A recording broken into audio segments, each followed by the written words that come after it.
Donc une autre méthode en médecine chinoise, c'est chasser l'humidité du corps. L'humidité, comme vous savez, ça peut se mettre dans les articulations, tout ce qui est arthrose, tout ce qui est problème articulaire, mais pas que le poids. Grossir, chasser l'humidité, être gonflé. Donc en fait, ils ont une petite méthode en Chine pour essayer de chasser l'humidité. Donc c'est quelque chose qu'il faut faire régulièrement et en toute conscience. Donc vous avez combien de creux dans le corps? Vous en avez 8 principaux, parce que vous en avez 4, vous avez chaque côté. Donc je vais vous donner une méthode, pareil, la main vide, le creux de la main souple, protégez la longue, protégez vraiment pas de force, et vous allez commencer à chasser l'humidité, par exemple dans le creux poplité. C'est le creux qui se trouve derrière les genoux.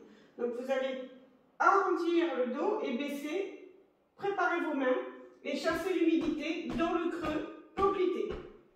Pendant 1 minute si vous pouvez, autrement au moins 30 secondes.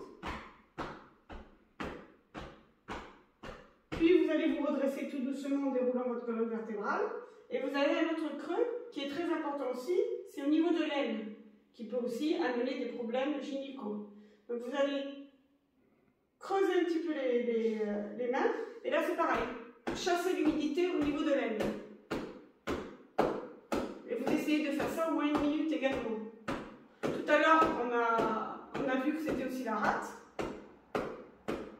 Mais la rate, c'est quand il y a la forme, donc c'est pour ça qu'il y a aussi beaucoup d'humidité. Donc là, on fait au niveau de l'aine pendant 1 minute. Pareil.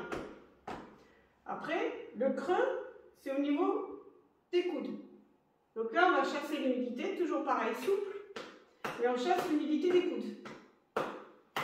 Quand on n'est pas en crise de psoriasis ou d'eczéma, on peut également le faire parce que c'est de l'humidité chaleur. Donc là, on chasse. On essaye de renforcer en fait la circulation. Et chaque côté. Et le dernier creux, c'est sous les selles. Donc là, c'est pareil. Comme tout à l'heure, l'énergie du foie ou l'énergie du cœur ici, vous pouvez aussi chasser l'humidité. Donc là, il y a une double fonction, même voire plusieurs fonctions.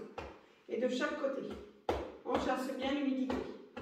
Voilà, c'est une petite méthode très simple, mais si vous le faites régulièrement, tous les jours, entre renforcer les organes et chasser l'humidité, votre santé peut s'améliorer petit à petit. Mais c'est quelque chose de régulier. Donc je vous remercie. Au revoir.